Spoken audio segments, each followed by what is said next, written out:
of 6th and 7th May 2025, resulting in the loss of innocent civilian lives that included women, children, and elderly. Pakistan had vowed justice and retribution for reprehensible Indian military aggression and brutal killings of our citizens.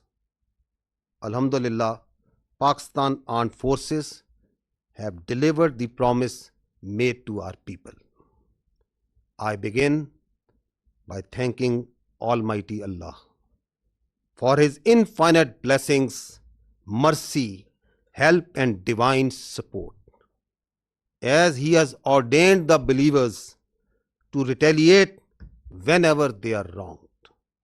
We bow our heads to Him in utmost humility to have enabled us to translate our resolve into decisive actions in the battlefield. Our hearts and sympathies are with the wards and families of the Shuhada who sacrificed their lives for the beloved country, and our prayers are for the quick recovery of our injured countrymen. We extend our heartfelt gratitude to every officer, soldier, airman, and sailor of the Armed Forces of Pakistan who made this success on the battlefield possible through their courage, professionalism, and sacrifice. The Armed Forces of Pakistan express their profound appreciation and gratitude to the brave Pakistani nation whose moral strength, resolve, and above all, wholehearted support and prayers remained unwaveringly with us during these testing times, which became a force multiplier for the Armed Forces of Pakistan. We are specially indebted to the youth of Pakistan, who became the frontline soldiers as information and cyber warriors of the country. Profound thanks are also due to you, the vibrant media of Pakistan, who also stood like Bunyanum Marsus, a steel wall against the Indian media information blitz and fuming as well as warmongering done by the Indian media. We are extremely grateful to the political leadership of all political parties without any distinction for the unified resolve in support of their armed forces for the defense of our motherland. The armed forces are specifically grateful to the inspiring leadership of the Prime Minister of Pakistan and his cabinet ministers for taking destiny-changing decisions of the country and steering it through this critical situation. Let me share now the operational details of Operation Bunyanum Marsus.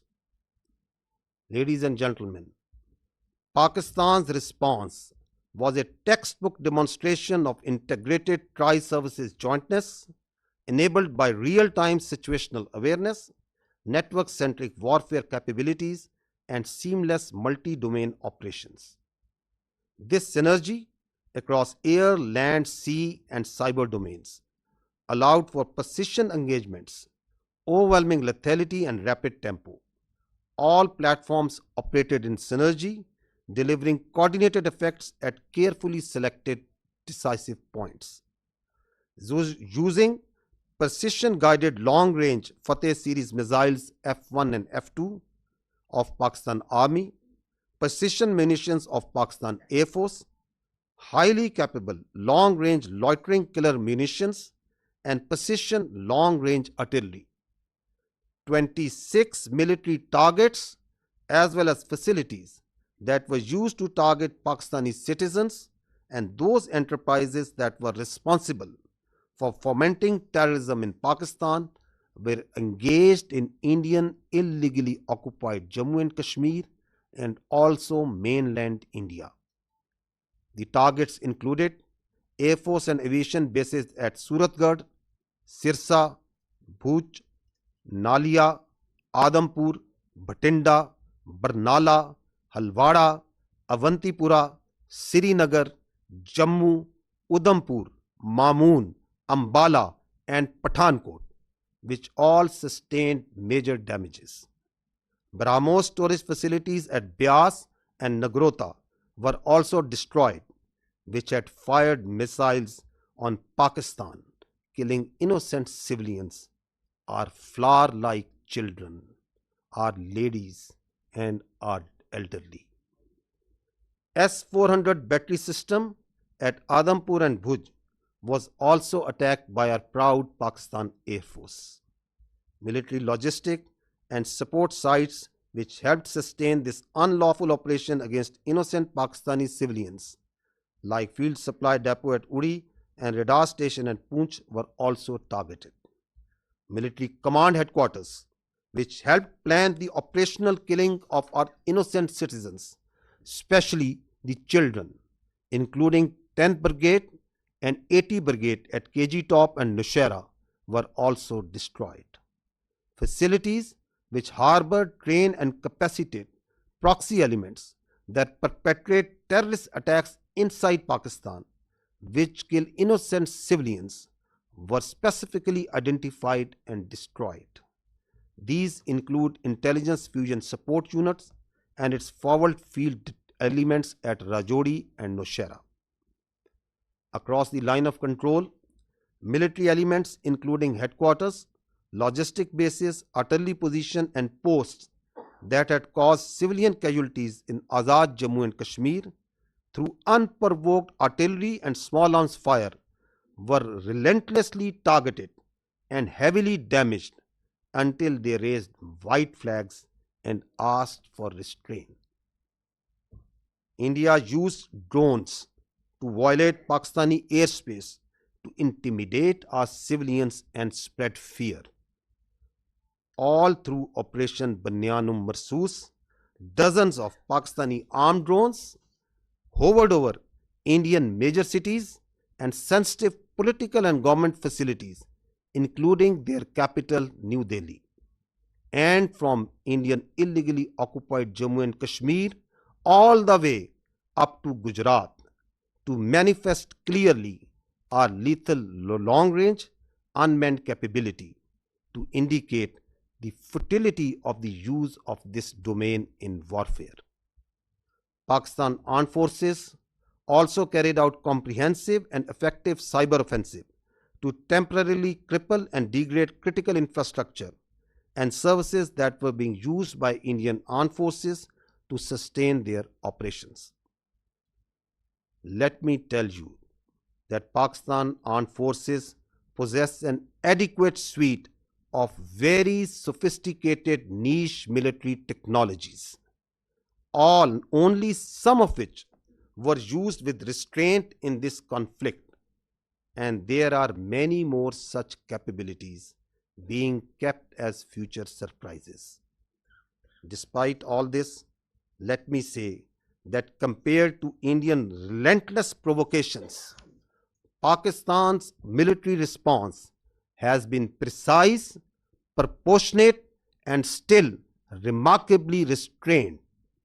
It was carefully calibrated to avoid civilian casualties and has exclusively targeted those entities and facilities which were directly involved in orchestrating and executing cold-blooded killings of Pakistani civilians and those carrying out terrorist attacks inside Pakistan. We must also inform you that Pakistan also sustained an abnormal and immediate spike in Indian-sponsored terrorism across Khyber Pakhtunkhwa and Balochistan while we were busy in operations on the Eastern Front. This vindicates that India is directly involved in fomenting terrorism in Pakistan, and its proxies were fully operationalized during this time to distract our attention. Pakistan Armed Forces are resilient, and simultaneously with the conduct of Operation Banyan Marsoos, we carried out most effective counter-terrorism operations in the western region without any pause. Operation Banyan Marsoos has been a great example of coming together of all elements of national power with overwhelming support of Pakistani public to effectively counter the threat to our national sovereignty and integrity and the threat to our great motherland.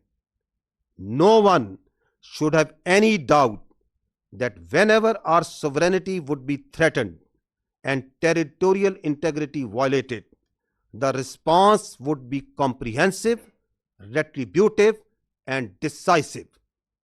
Pakistan Armed Forces thank and salute the Pakistani nation for its courage, resilience, and national fervor during this conflict. Let me finish with the Quranic verse from the Surah Anfal. وَيَمْكُرُونَ وَيَمْكُرُ اللَّهُ وَاللَّهُ خَيْرُ الْمَاكِرِينَ. They plan and Allah plans, and Allah is the best of planners. Pakistan Zindabad, Afwaj Pakistan Payindabad. Now, ladies and gentlemen, I will read out this statement in Urdu for our citizens of Pakistan in general. بسم اللہ الرحمن الرحیم. آج میں آپ کو پاکستان کی مسلح افواج کے آپریشن بنیان و مرصوص کی کارروائی اور اس کے نتائج سے آگاہ کرنا چاہتا ہوں، جو بھارت کی بزدلانہ فوجی جارحیت کے جواب میں کیا گیا. یہ حملے 6 اور 7 مئی 2025 کی درمیانی شب شروع ہوئے، جن کے نتیجے میں معصوم شہری، جن میں خواتین، بچے اور بزرگ شامل تھے، شہید ہوئے. پاکستان نے بھارتی جارحیت اور ہمارے شہریوں کے بےہمانہ قتل پر انصاف اور انتقام کا وعدہ کیا تھا. الحمدللہ پاکستان کی مسلح افواج نے یہ وعدہ پورا کیا. میں سب سے پہلے رب ذوالجلال کا شکر ادا کرتا ہوں. رب ذوالجلال کا شکر ادا کرتا ہوں، جس کی بے پایاں رحمت، نصرت اور مدد ہمارے ساتھ رہی. اللہ تعالیٰ نے مومنوں کو حکم دیا ہے کہ جب ان پر ظلم ہو تو وہ جواب دیں. ہم اللہ کے حضور سجدہ ریز ہوتے ہیں کہ اس نے ہمیں اپنی عزم کو فیصلہ کن عمل میں ڈھالنے کی توفیق عطا فرمائی. ہمارے دل اور دعائیں ان شہداء کے خاندانوں کے ساتھ ہیں جنہوں نے اپنی جانیں مادر وطن پر قربان کر دیں. ہم زخمیوں کی جلد صحت یابی کے لیے بھی دعا گو ہیں. ہم پاکستان کی مسلح افواج کے ہر آفیسر، سپاہی، ایئر مین اور سیلر کے بے حد مشکور ہیں، جنہوں نے اپنی جرت، پیشہ ورانہ مہارت اور قربانی سے میدان جنگ میں کامیابی کو ممکن بنایا. ہم پاکستان کی مسلح افواج، پوری قوم، خصوصاً نوجوانوں کے جذبے، حوصلے اور بھرپور حمایت پر دل کی گہرائیوں سے شکر گزار ہیں، جنہوں نے مشکل ترین وقت میں ہمارے حوصلے کو کئی گنا بڑھایا. ہم پاکستان کے ان نوجوانوں کے بھی مقروض ہیں جو سائبر اور انفارمیشن کے محاذ پر صف اول کے سپاہی بنے.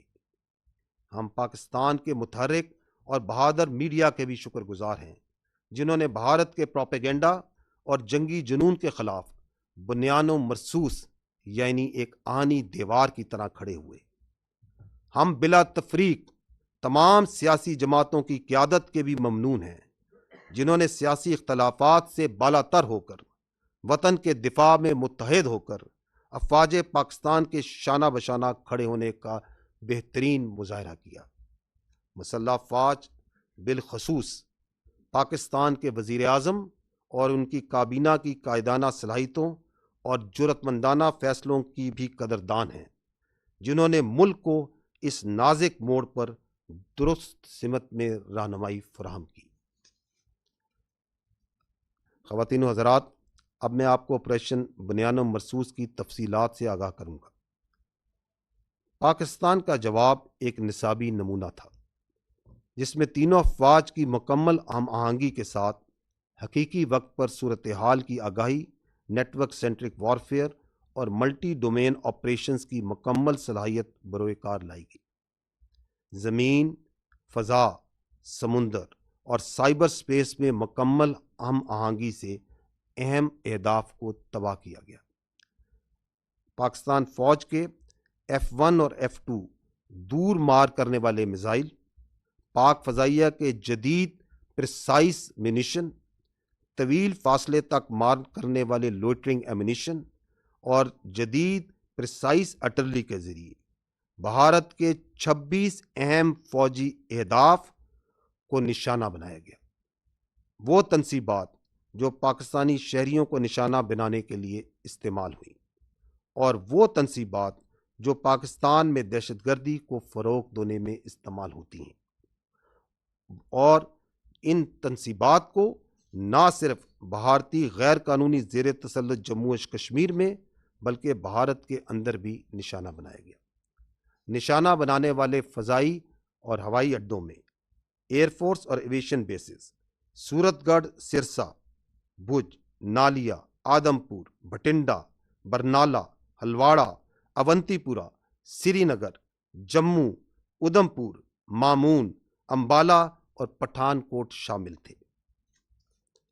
بیاس اور نگروٹا میں موجود براموس میزائل کے ذخائر جو پاکستانی شہریوں پر حملوں میں استعمال ہوئے، ان کو تباہ کیا گیا۔ S-400 ایئر ڈیفنس سسٹم کو پاک فضائیہ نے بوجھ اور آدم پور میں نشانہ بنایا۔ اڑی میں فیلڈ سپلائی ڈیپو اور پونچھ میں ریڈار سٹیشن جیسے لاجسٹک اور سپورٹ مراکز کو بھی نشانہ بنایا گیا۔ KG ٹاپ اور نوشہرہ میں موجود 10 بریگیڈ اور 80 بریگیڈ کی کمانڈ تنصیبات کو بھی تباہ کیا گیا۔ یہ وہ تنصیبات ہیں جہاں سے بلا اشتعال فائرنگ کر کے معصوم بچوں اور عورتوں کو نشانہ بنایا گیا۔ راجوڑی اور نوشہرہ میں موجود ملٹری انٹیلیجنس کی یونٹیں اور ان کے فیلڈ عناصر جو پاکستان میں دہشت گردی میں ملوث پراکسیز کو سپورٹ دیتے تھے، ان کو بھی ختم کیا گیا۔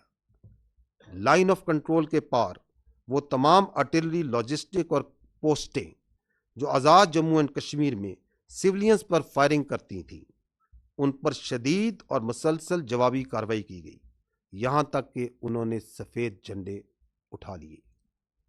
بھارت نے ڈرونز کے ذریعے پاکستانی فضا کی خلاف ورزی کی تاکہ عوام میں خوف پھیلایا جا سکے اور ان کو ہراساں کیا جا سکے۔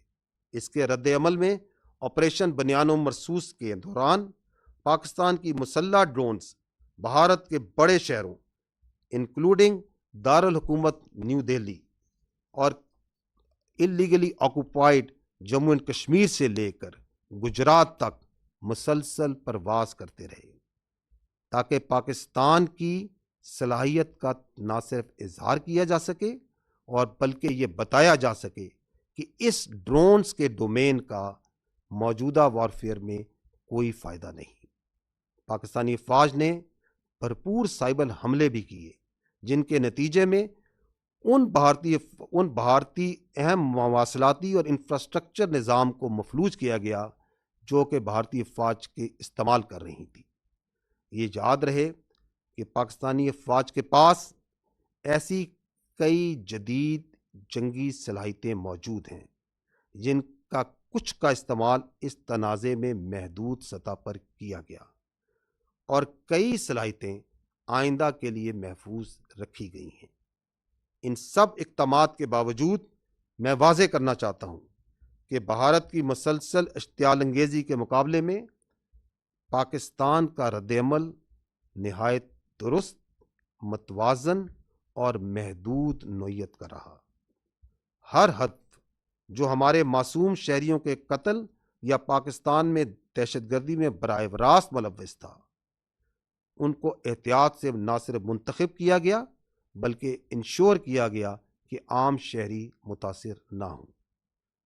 ہم یہ بھی واضح کرنا چاہتے ہیں کہ جب مشرقی سرحد پر افواج پاکستان دفاع میں مصروف تھیں تو خیبر پختونخوا اور بلوچستان میں بھارتی سرپرستی میں دہشت گردی میں غیر معمولی اضافہ ہوا، جو اس بات کا دوبارہ ایک ناقابل تردید ثبوت ہے کہ بھارت پاکستان میں دہشت گردی کو اپنی پراکسیز کے ذریعے فروغ دے رہا ہے۔ تاہم افواج پاکستان نے مغربی محاذ پر بھی انسداد دہشت گردی آپریشنز کو بغیر کسی وقفے کے کامیابی سے جاری رکھا۔ خواتین و حضرات، آپریشن بنیان و مرصوص ایک ایسی شاندار مثال ہے جہاں قوم کی تمام طاقتیں متحد ہوئیں اور متحد ہو کر مادر وطن کے تحفظ کے لیے کھڑی ہو گئیں۔ کسی کو بھی کوئی شک نہیں ہونا چاہیے کہ جب کبھی ہماری خود مختاری یا سرحدوں کی خلاف ورزی کی گئی، ہمارا رد عمل جامع، جوابی اور فیصلہ کن ہوگا۔ افواج پاکستان پاکستانی قوم کو اس کے حوصلے، عزم اور حب الوطنی پر سلام پیش کرتی ہیں۔ اور آخر میں سورہ انفال کی ان آیات پر ختم کرنا چاہوں گا، وَيَمْكُرُونَ وَيَمْكُرُ اللَّهُ وَاللَّهُ خَيْرُ الْمَاكِرِينَ۔ وہ تو اپنی تدبیریں کر رہے تھے اور اللہ اپنی تدبیر کر رہا تھا، اور وہ سب سے مستحکم تدبیر کرنے والا ہے۔ پاکستان زندہ باد، افواج پاکستان پائندہ باد۔ اب میں آپ کو اس آپریشن کی مزید جزیات سے آگاہ کرنے کے لیے آپ کی توجہ اسکرین کی جانب مقبول کرانا چاہوں گا۔ کم من فیۃ قلیلۃ غلبت فیۃ کثیرۃ باذن اللہ، and the translation reads, how many times it happened that a smaller force vanquished a bigger force by the will of Allah. History has proven that the complete nation and its armed forces have always stood together with all their might against any act of aggression. Alhamdulillah, we have the will, capacity and capability to protect our sovereignty and territorial integrity, and we are all well aware of the ways and means to do it. Our forefathers, they have sacrificed immensely, and we have sacrificed a lot for the creation of this country, and we know how to defend it. If this great Pakistani nation and the Pakistani armed forces, if 1.3 million Indian army with all their wherewithal, if they cannot intimidate us and they cannot coerce us, these terrorists can subdue the armed forces of Pakistan. ہم صرف یہ کہنا چاہتے ہیں کہ نہ ہم تمہاری طاقت، نہ تمہاری مکاری اور تمہاری جارحیت سے مروب ہونے والی قوم ہے۔ Now you just wait for our response.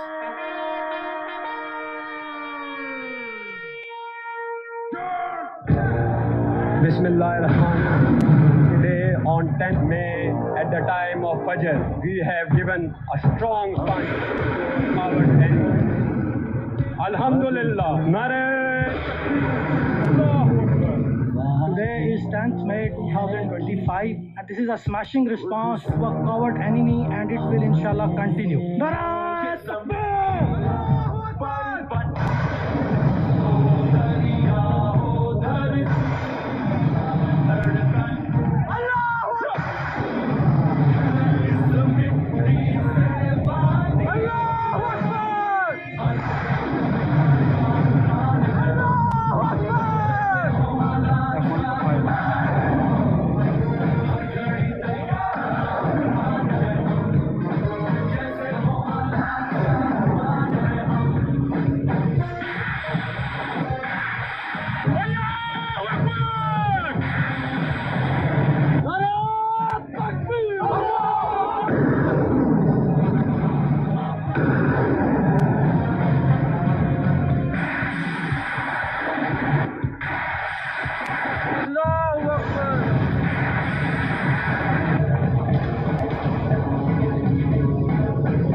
go to the next slide. If you remember, the armed forces of Pakistan promised you three things. We told you that we will give a befitting response to Indian aggression. We told you and we told the nation that, however, this response will be at the time, place, and method of our own choosing. And we also told the nation that when we will hit the Indians, the entire world will come to know. And we also told that you will not require the Indian media to report to you the phantom strikes that they said that Pakistan is taking place. Didn't we tell you all these three things? We told you.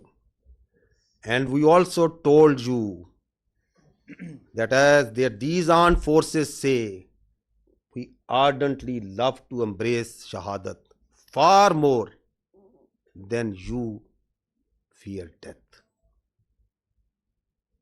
So, gentlemen, this is how it culminated. Now I will show you another clip which will tell you the story. Pakistan says the country has launched a retaliatory military operation against India. Operation Bunyan ul Marsus, which translates to a firm wall of lead, is targeting military facilities in India. We have seen this pattern of strikes in the morning, then retaliatory strikes at night. It is hard to imagine from this moment where I stand that New Delhi won't want to respond. Pakistan's army said an eye for an eye. It claimed that the counter-offensive is ongoing and that it's targeting air bases in India from which missiles had been launched. Just after morning fresh, there were series of loud explosions were heard across Jammu and Kashmir, including Uri, Nagrota, Jammu, Udhampur, as well as the major cities of Srinagar and Jammu. Pakistan decided to launch a massive retaliation that included fixed-wing aircraft as well as drones and also cyber attacks. They hit 8 air bases inside of India and Indian-controlled Kashmir. Important distinction, these are India proper as well as in Indian-controlled Kashmir. And those air bases, that one of them they say that they've hit a sophisticated air defense system, and another one that they say that they've taken out a missile storage tank. Pakistan's military says the strikes are in retaliation for what it calls Indian aggression. Islamabad claims it has hit multiple military targets near the line of control. Pakistan responded with a relentless, a massive barrage of missiles and rockets, they say, Pakistan says, into Indian military facilities, bases inside India, air bases, weapons storage, and along that disputed line of control in Kashmir against military bases there. They say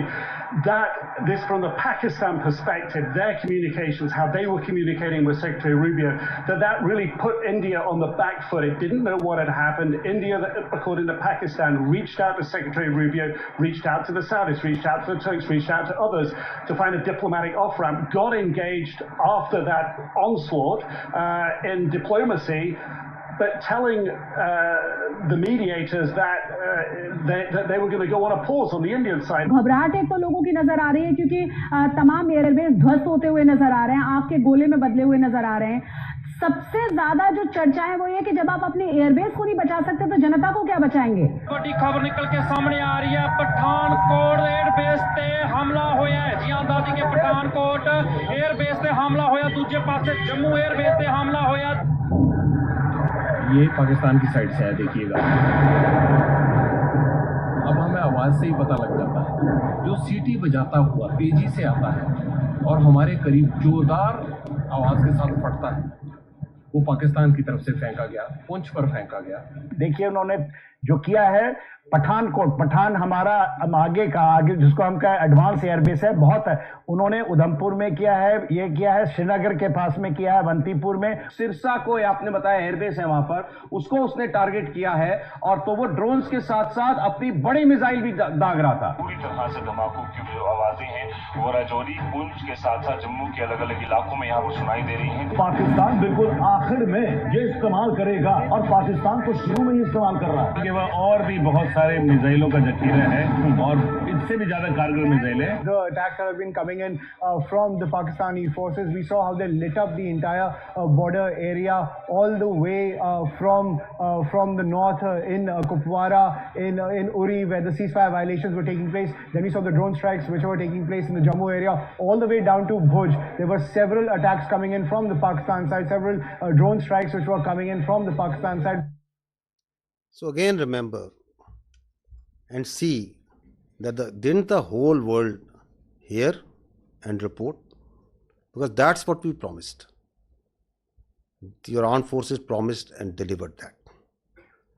Now I would like to draw your attention to the next clip, that how the Indian Ministry of Defence itself reported this.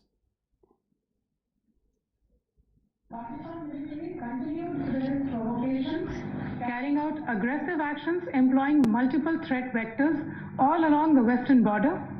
Pakistan employed UCAV, drones, long-range weapons, loitering munitions and fighter aircrafts to target military infrastructure. Pakistan military also resorted to air intrusions using drones and firing of heavy caliber weapons along the line of control. Air intrusion and several harassment attacks were also attempted from Srinagar till Nalia at more than 26 locations. Damage was sustained to equipment and personnel at Indian Air Force stations at Udhampur, Pathankot, Adhampur and Bhuj. There were also several high-speed missile attacks noticed with heavy damages to other military stations in Kupwara, Baramulla, Poonch, Rajouri and Akhnur sectors continued. Indian Armed Forces reiterate their commitment to non-escalation, provided it is reciprocated by the Pakistan military. भारतीय सशस्त्र बल दोहराते हैं कि वे तनाव वृद्धि नहीं चाहते, बशर्ते पाकिस्तान भी ऐसा ही व्यवहार करे. So did you find even there from the Indian statements that did Pakistan attack anything other than military targets? No. Did any international media, even Indian media, what are they reporting? Precise targeting of the military installations, posts. We told you that we don't target civilians. Our religion does not allow us. Our culture does not allow us. Our professionalism of these armed forces doesn't allow us. That we will never target civilians. So they are even acknowledging that. And they are also saying that once they received the message, once they got the message, then who asked for non-escalation? Who requested that they want non-escalation, that the things should go down? So it's for all to see. So now I will request first Vice Admiral Navaz to give you a short brief on the naval operations that were part of the Operation Bunyan Marsoos, followed by Air Vice Marshal Aurengzeb on the air operations. And after that, we will take your questions and answers. Thank you. Thank you, sir. Ladies and gentlemen, I'll very briefly talk about the role of Pakistan Navy in the defense of Pakistan during this particular crisis. And by the grace of Almighty Allah and with Almighty's help, we were able to defend Pakistan's sea frontiers and deter an enemy which is numerically superior. We kept the enemy at bay, and I'll just briefly talk about how we executed our operations. So essentially, protection of Pakistan's maritime interests and seaworld defense, that is the task of the Navy. And Alhamdulillah, with the help of Almighty Allah, we were able to do that. On any given day of the year, we maintain perpetual readiness. And what that means is that our ships and submarines, they are stocked up, all the military logistics are stocked up. And for us, the transition from peace to war is not only swift, it's almost invisible. And when this false flag thing happened in the Indian illegally occupied Jammu and Kashmir, we immediately mobilized and we completed the operational deployments of Pakistani Navy fleet units and also the coastal command units in a matter of hours. our submarines, our ships and aircraft, they were in their respective areas where they were supposed to be, and we were ready to thwart any aggression from the sea. And go on to the next slide. Ladies and gentlemen, maritime domain awareness, that is essentially to know what is happening in your area of interest. That is critical for the naval operations. And I'll just briefly talk about that, because to generate any response, you need to be aware of the happening in your area of responsibility. And we were maintaining 24/7 vigil at sea. And okay. Couple of days back, there was a hype. You heard about INS Vikrant approaching Karachi, and I'll just briefly tell you that we were keeping a very close eye on the activities at sea. And this is essentially the Indian Navy surface disposition throughout these days. They had a couple of ships in this particular area. They were moving around in this area. And then there's a ship off Salalah, which was operating over there. And this is much talked about the Indian carrier. We were monitoring it right from the day one. On 30th of April, it was here. Then it moved up here. Subsequently, it moved up here. And on the night of 6th and 7th May, it was back, close to Ratnagiri, very close to Mumbai. And then on 9th May, it was here, essentially 400 nautical miles away from Pakistani coast.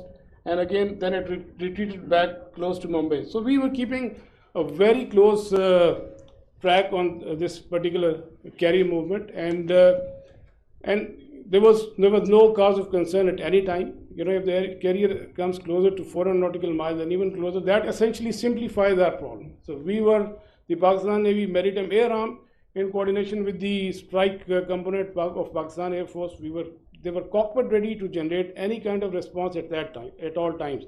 And I was in constant communication with the Deputy Chief of Air Staff, Air Vice Marshal Aurangzeb, at all times, and we were just ready. If there is any aggression from the sea, we were there to respond effectively. And let me say another thing.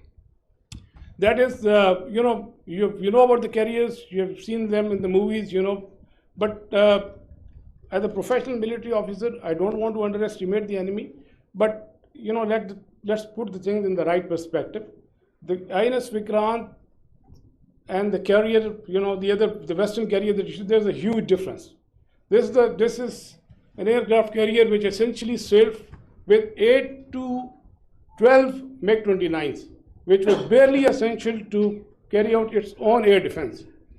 The purpose of the carrier is power projection and to ensure air superiority in a given sea area.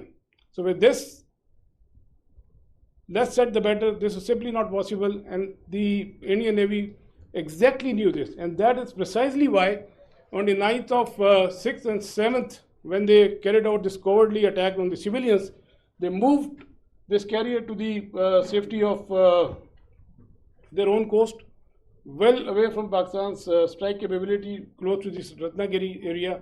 And again, on the night of 9th and 10th, it was moved very close to the Mumbai. It was essentially 17 to 20 nautical miles off Mumbai. But we were keeping a track. We were fully aware of their movements in this area, and we were always ready to generate a response in coordination with the Air Force, especially in case of the aircraft carrier. Subsurface elements, the offensive element, they were offensively deployed. They were in their respective areas and ready to generate a response. And also, you might have seen this footage. We were not only in the surface domain, but we were essentially effectively monitoring their air surveillance things. And because of the operational security reason, I'll not talk much about how we did that, but we were keeping an eye on this particular activity as well. And likewise, in the subsurface domain, our anti-submarine warfare vigilance was all-time high. We were monitoring the movement of their submarines when they left their shores, and we exactly, had an idea where they would be, and we had our ASW surveillance and suppression effectively going on at all times. Likewise, another component of Pakistan Navy's responsibility is the defense of the Creek area. We had our coastal command units deployed over there in close coordination with headquarters 5 Corps elements, Pakistan Army elements, and they were poised to defend this particular area in case of any aggression from the south. Another important component is the protection of ports and harbors. You have just heard the DG ISPR talked about the subconventional threat that we witnessed. There was a surge in other part of the country, and we were, there were real-time apprehension that there may be a surge. So we ensured the protection of all ports and harbors of Pakistan, and coastal command elements, they effectively played a very, very important role in this. And just to mention that on the night of 6 and 7, when they carried out the attack on Pakistan, we were fully ready to respond to any aggression from the sea. We were just ready, and but the enemy chose not to come over. It was essentially not a matter of choice. I would say it was a matter of compulsion, because enemy fully understood the cost it would have incurred had it ventured from the sea. And likewise, वापस जाइएगा, go back please, go back. And a few words about the missile threat that you have talked about. You must have heard the enemy missile attack. We were keeping a very close eye on enemy deployment in this area, from where they can potentially launch a missile threat towards Karachi. We were fully aware, and we had our response ready to in that eventuality. And go on to the next slide, please. Ladies and gentlemen, all operations, whatever we do in the military domain, they are to create certain effects. We look for the effects, and the effect that we created, we were able to resolutely, with our posture, we were able to deter the Indian Navy despite its numerical superiority. Number of times have more assets and more forces, and with an annual budget of like $13 billion. So Pakistan Navy, with its potential, with its posture, with its capability, was effectively able to deter the Indian Navy from doing any venture from the sea, alhamdulillah. And that is very, very important. That is essentially the job of the Navy, to ensure that the free flow of trade continues. That's the backbone of the economy. Our 95% of trade is through the sea. Alhamdulillah, we were able to ensure that the shipping continues, the free flow of trade was ensured, and we were able, all our ports and harbors, they remained open. And you can Google yourself. So what was the case on the other side? You can Google about Kandla and Mundra, and there were some disruptions, but that you can check for yourself. But alhamdulillah, we were able to effectively ensure this. Next. We had a wonderful inter-services synergy, very effective communication, and like I said, I was in constant touch with the DGMO and the Deputy Chief of Air Staff Operations. At all times, we fully coordinated our operations, and alhamdulillah, and I think that's really successful for execution of maritime operations. Aage chale. Alhamdulillah, we came up to the national expectations. We ensured defense of Pakistan's maritime frontiers, and we were able to deter the enemy from any adventurism from the sea. And ladies and gentlemen, let me tell you that we remain ever ready to thwart any aggression from the sea at all times. So we will keep our guard. We always keep our guard, and inshallah we will keep our guard in days to come. And last but not the least, I'll end my presentation that the next time when you think of Pakistan Navy and the silent guy, please remember that with the help of Almighty Allah, our actions will always speak louder than words. Thank you very much, and I request AVM Aurangzeb. So the Indians didn't choose to come on the sea. Now you understand why.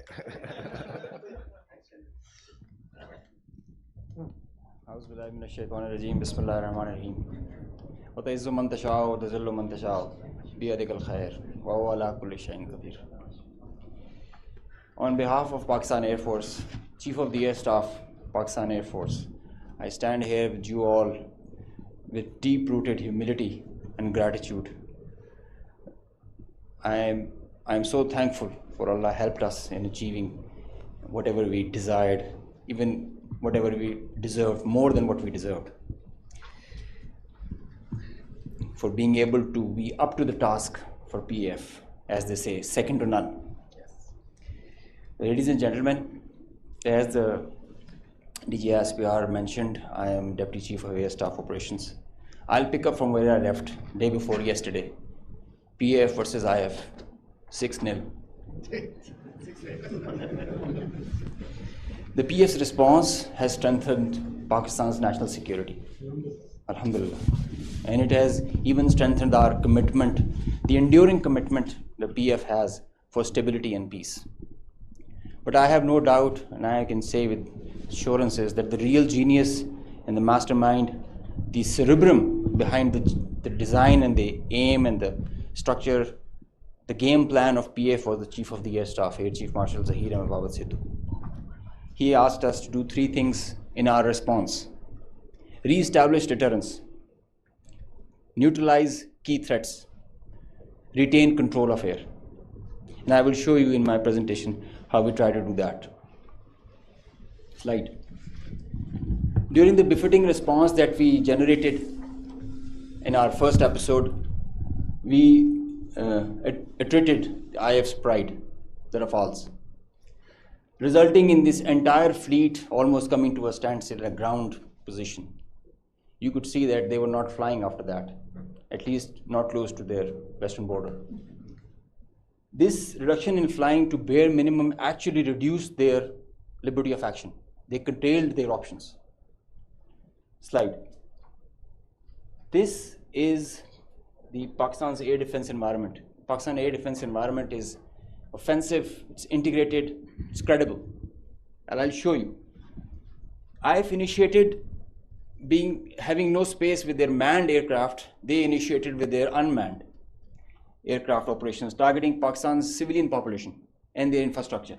Here you see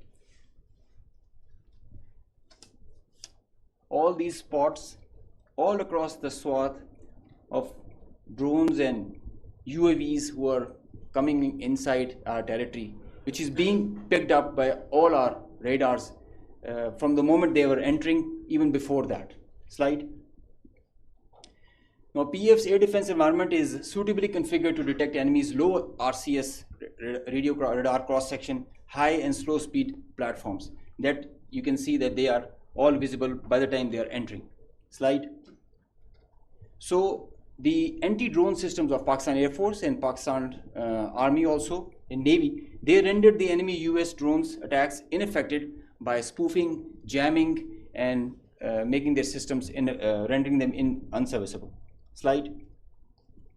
All drones with low cross-section also were detected, rendered useless through utilization of the indigenous GPS jamming systems that we have, the data and the SATCOM link denial that we created through our indigenous systems that we have made ourselves.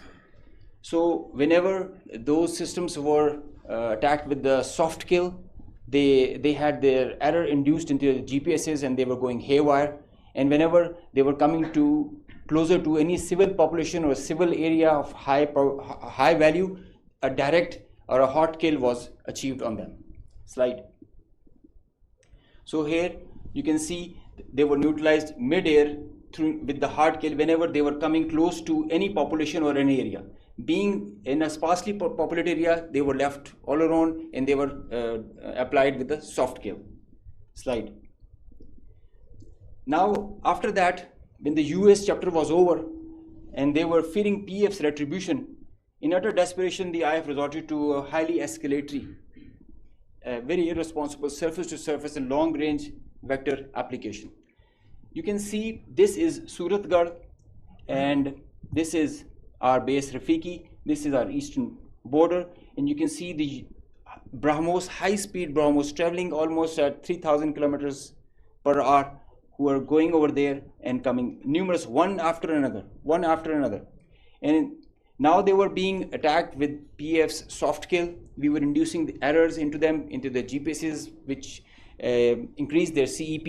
The probability of missing their target increases. And hard kill was also achieved.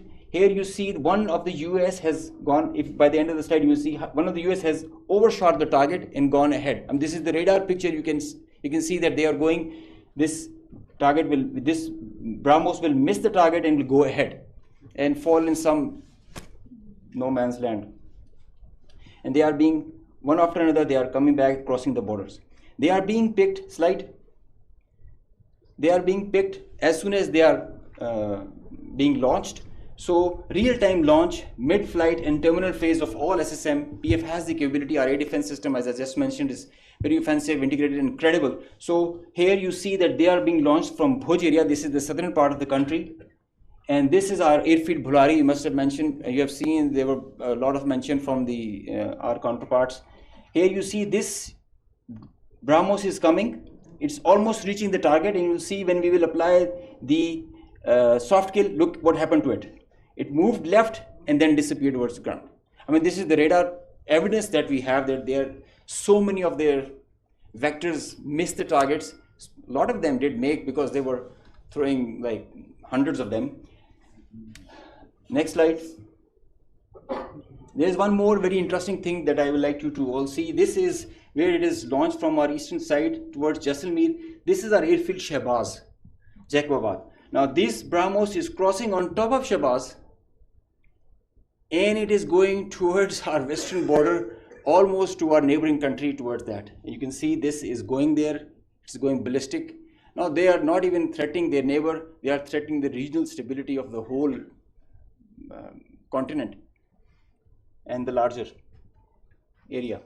So effective sensor to shooter grid that was made by PAF, and the potent hardened soft kill capability that led to the missed target opportunities for lots of their surface to surface and long range vectors. Slide.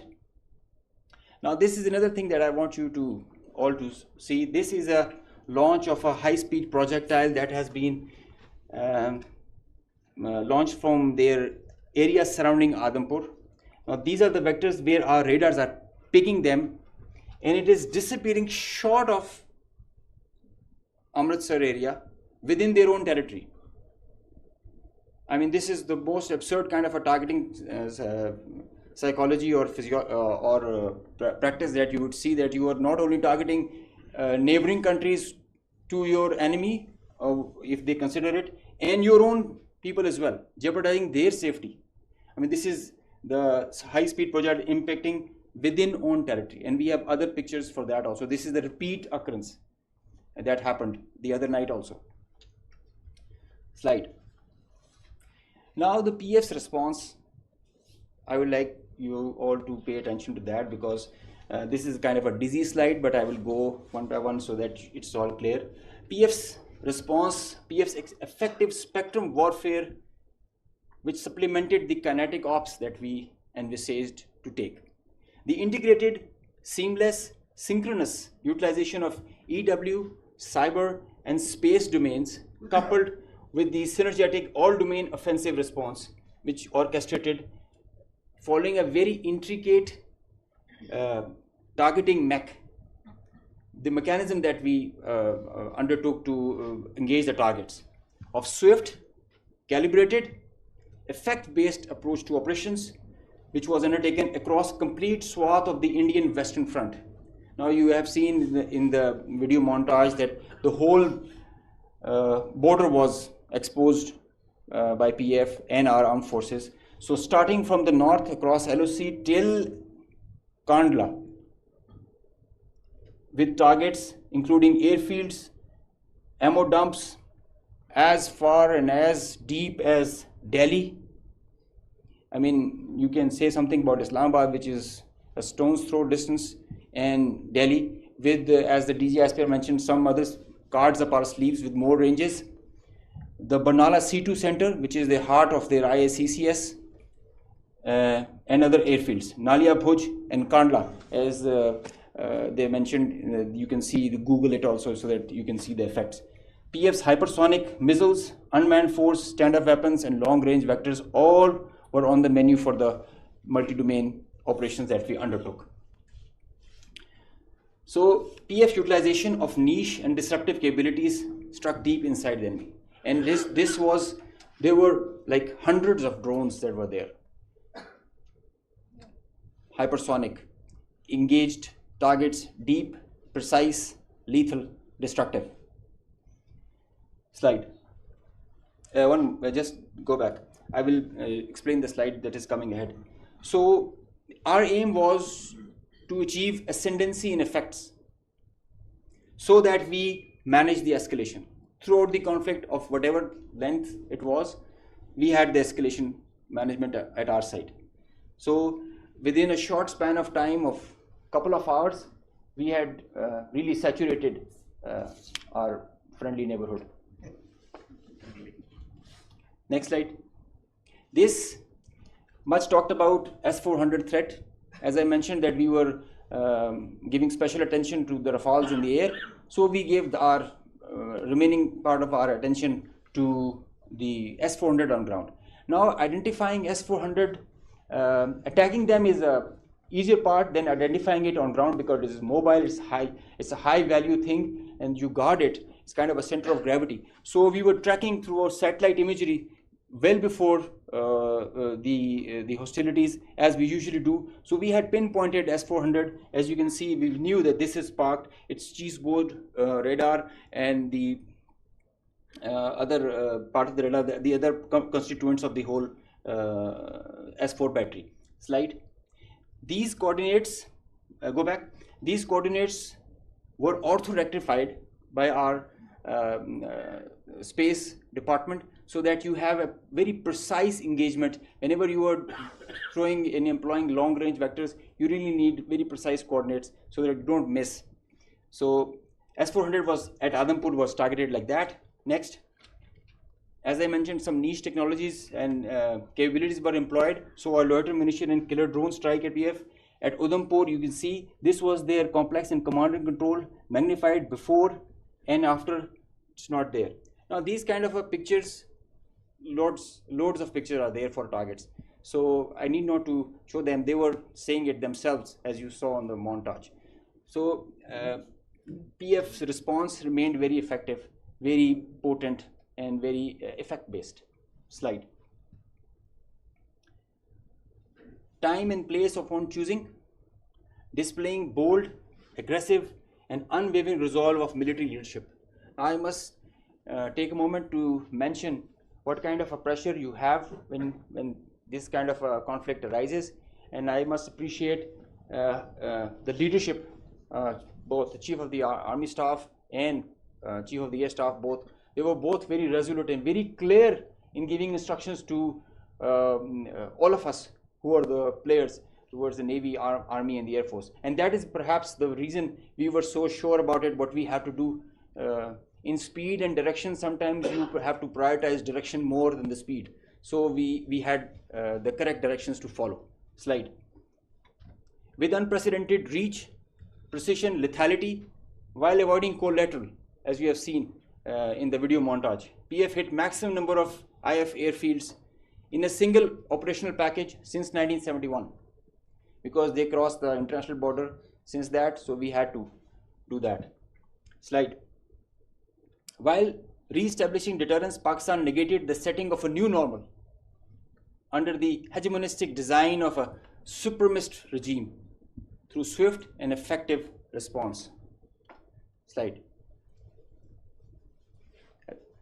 On a closing note, from Pakistan Air Force, PF remains committed to ensure Pakistan's airspace sovereignty and pursue peace with strength. Thank you. So, ladies and gentlemen, after these presentations, you can understand that Army, Air Force and Navy, the tri-service synergy that was exhibited, and all the three services acted jointly like one body. And just a mention on the air bases that were targeted by the Indians. We have the post-damage assessment report from all. There has been certain infrastructure damage. Of course, there has been. Only one aircraft has minor damage, which will be repaired and soon operational again. Because the air defense system of Pakistan worked efficiently and very effectively. A few examples of that have been given to you by the AVM Aurangzeb. The drones that came in, 84 was shot and they never went back. And we also promise you that they can send anything. Whatever they will send, it will not go back. So that's a promise also that we kept. So now we can start with the question and answer. And before that, we again first bow our heads in humility to Almighty Allah for giving us this great success, and the people of Pakistan for the support that was with the armed forces. And the armed forces and the people of Pakistan were one body again. They worked together for thwarting this threat against this motherland. So we can have the first question.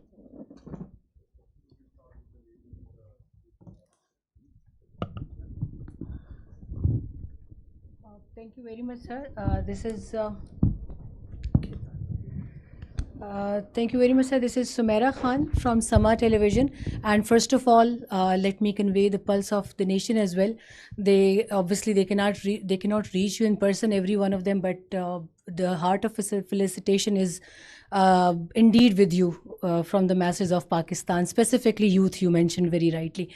My question is, in that whole span of escalation, the Indian government had been issuing extremely provocative statements regarding initiation of war, and not just the government, but unfortunately their media was also, to me it seemed very war frenzy.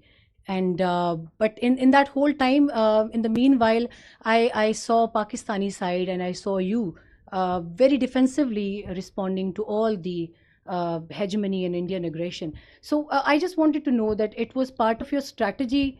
What was that? Or you never wanted that escalation to rise to all those levels? And a quick comment from Aurangzeb as well, that the multi-domain, how would you elaborate it? How did you incur it in the PS strategy to kill the Indian side in the battlefield? Thank you.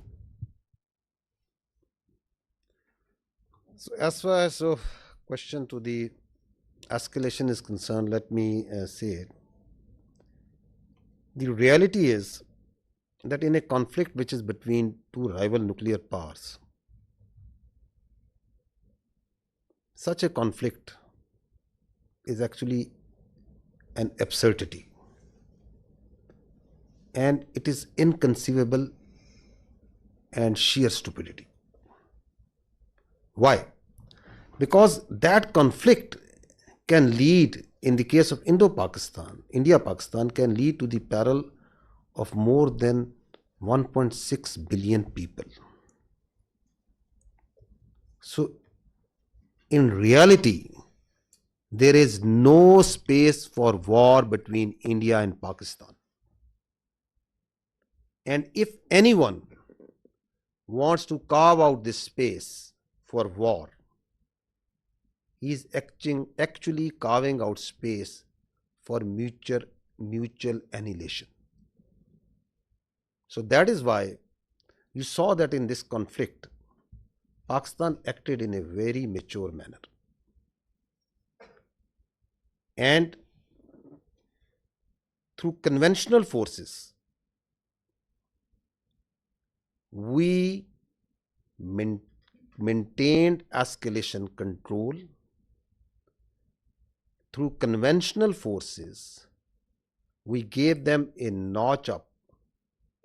two-notch up response, while also ensuring that these forces, the Pakistan Army and the other forces that were employed on the Western Front, on the counter-terrorism operations, no pull is also exerted on them.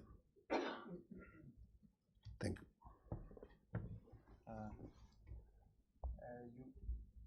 Can you hear me? You just asked regarding the multi-domain operations.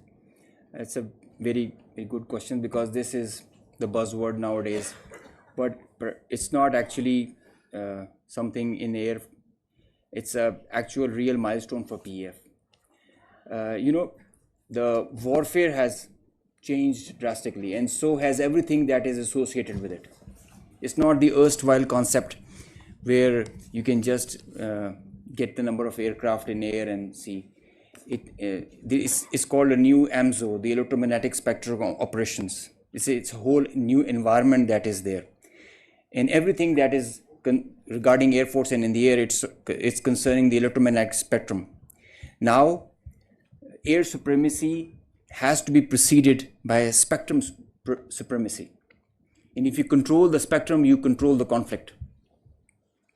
So Pakistan Air Force, and especially this is a thing that is pursued so vigorously by Chief of the Air Staff, that we have to have that spectrum warfare capability. And you saw how we manifested it.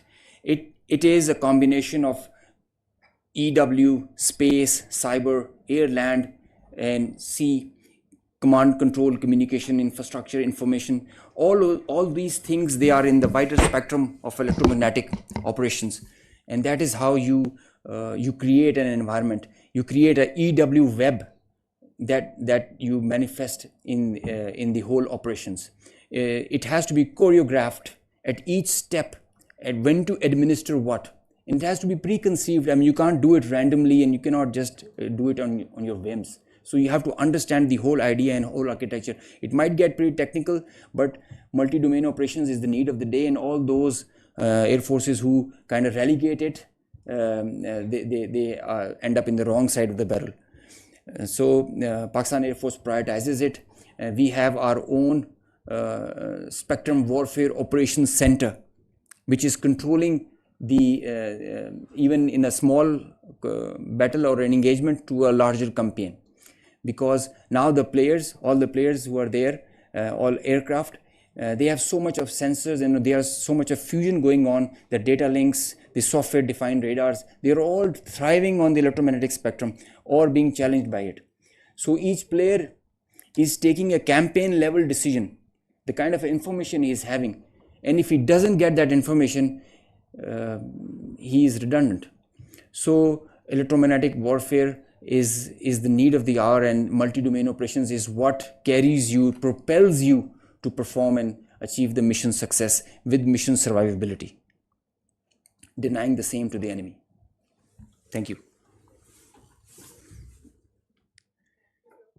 My name is Kiran. I'm from the Khorasan Diary.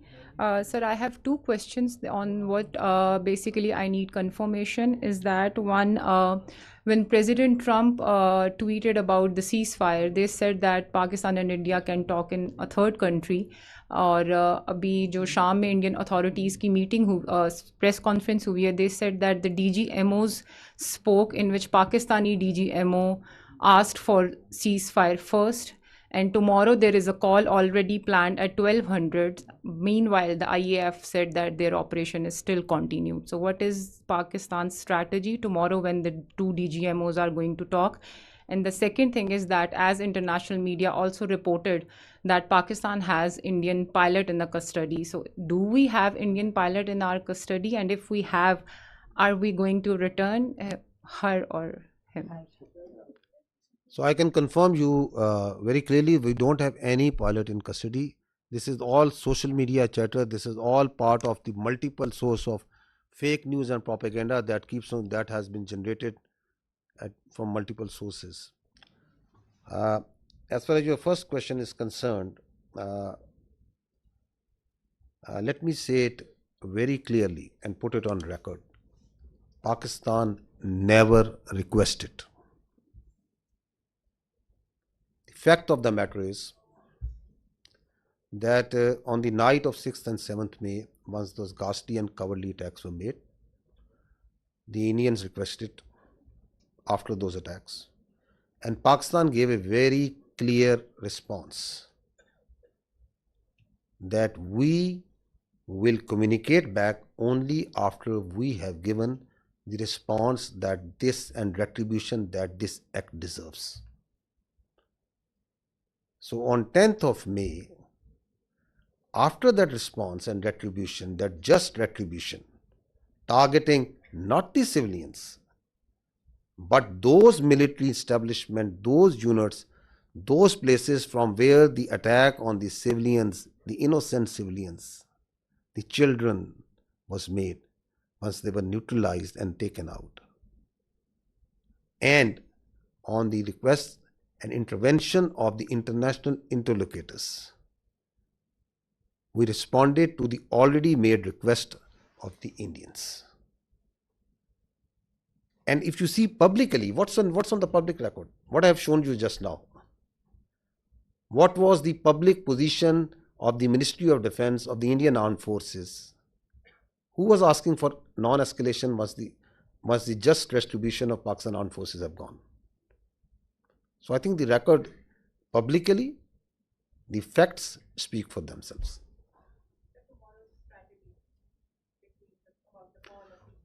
You want me to make public that what strategy are we going to adopt?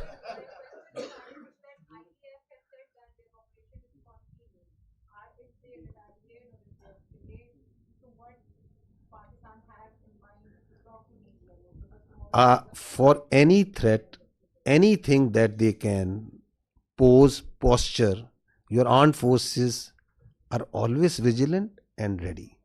We have proved it on ground multiple times. We can prove it.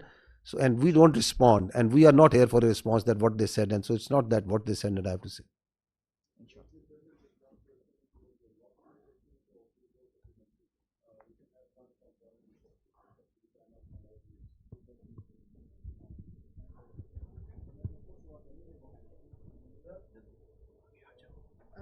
Thank you very much. Okay, we'll come to you after that. Thank you very much. Saima Shabir from Arab News. Sir, my question is related to tomorrow's meeting by DGMOs. Pakistan has declared the suspension of Indus Water Treaty as an act of war. So if tomorrow on the agenda this Indus Water Treaty suspension is on the table and India does not call it off, I mean it does not regulate it again, and it is suspended till the time, so what would be the strategy by Pakistan Army, because Pakistan has called it an act of war? So the position of the government of Pakistan on the Indus Water Treaty is absolutely clear, and no further comment is needed on that.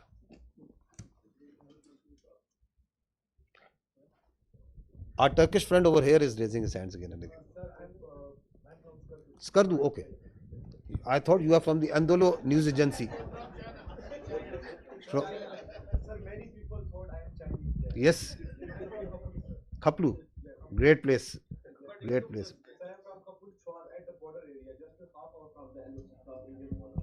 Oh, okay. Sorry for the mistaken identity. So we can go with the question. Sir, my question is that Ahmad Mansoor 24 news से ताल्लुक़ है। General साहब, हमारी जो forces की leadership है उसके लिए बहुत कुछ कहने को है, लेकिन मैं सिर्फ ये कहूँगा कि जो बॉडी लैंग्वेज स्ट्राइक्स आपने की हैं इस सारे कन्फ्लिक्ट में, उन्होंने भी बॉर्डर पर बड़ा कुछ हिला के रखा है। सवाल सर मेरा ये है कि मसला कश्मीर एक ऐसा है कि उसकी वजह से दो एटमी जो ताकतें हैं वो एक खौफनाक जंग पूरी दुनिया को हिला के रख देती है। इस दफ़ा फिर यही हुआ, और अभी जो सदर ट्रंप ने अभी जो दूसरा ट्वीट किया है, उन्होंने मसला कश्मीर को एक मुतनाज़ा इलाका करार दिया है, उसका जिक्र मुतनाज़ा खित्ते के तौर पे किया है। तो इंडिया तो इसको अपने तौर पे इसको गैर मुतनाज़ा कहे बैठा है, लेकिन क्या ये एक बड़ा नादर मौका नहीं है, सुनहरी मौका नहीं है पाकिस्तान के पास कि अब इस जो कन्फ्लिक्ट के तनाज़र में अब चूँकि दुनिया भी राब्ते में है, सबकी नज़रें हैं इस पे, तो पाकिस्तान दोबारा मसला कश्मीर को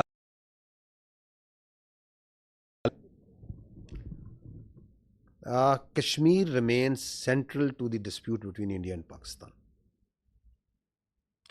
And peace between India and Pakistan will always elude till the time there is not the resolution of the Kashmir as per the United Nations resolutions and as per the will of the people of Kashmir. So that is important to understand. Till the time that is not done, there cannot be enduring peace between India and Pakistan. So this military conflict has once again put Kashmir right as the flashpoint, which needs to be resolved, which needs to be as per the will of the people of the Kashmir. And you have alluded to the tweet and the international power rightly understanding that this issue of Kashmir needs to be resolved. The problem here is that what we are seeing is, and I talked about it in my last press conference also, is that India continues to internalize this external problem. Kashmir is an external problem with Pakistan, India and the people of Kashmir. It is on the UNSC resolution. It's an internationally recognized dispute. And India is trying to internalize it. How?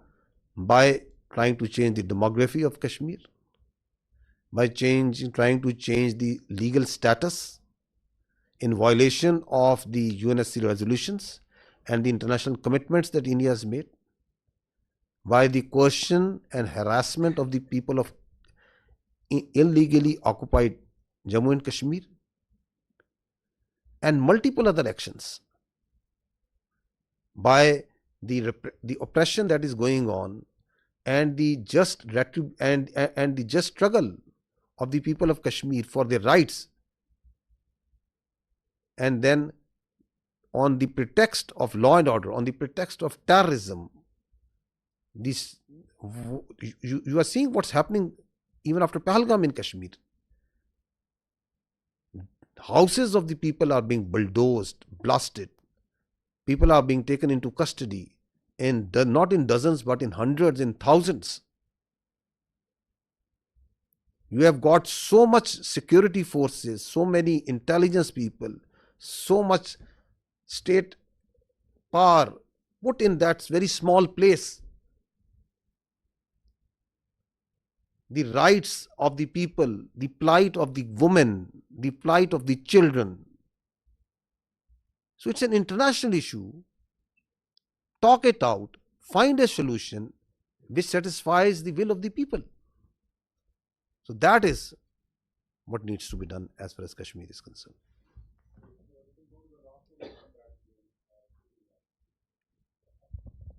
Sir Mohammad Imran Suno news से। Sir मेरा question ये है कि क्या international guarantees दी गई हैं कि जो सीज फायर है वो कोई लंबे अरसे के लिए सस्टेन कर सकेगा? You see, being the spokesperson of the armed forces of Pakistan, I can state with 200% certainty that the Pakistan armed forces are holding the line of control ceasefire. No violation is being made by Pakistan Army or the armed forces. Because we are a professional army and we strongly abide by the commitments that we make, and we follow in letter and spirit the orders of the political government. That's what the professional army does. Now,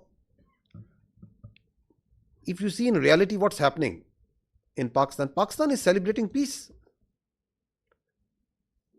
You go to the streets and towns of Pakistan, the Pakistanis are celebrating peace. Does it make any sense for Pakistan to start violating the commitment that we made? It doesn't make any sense. Because we are a peace-loving nation. Peace within and without. However, if there is any aggression, we will respond, and we respond then.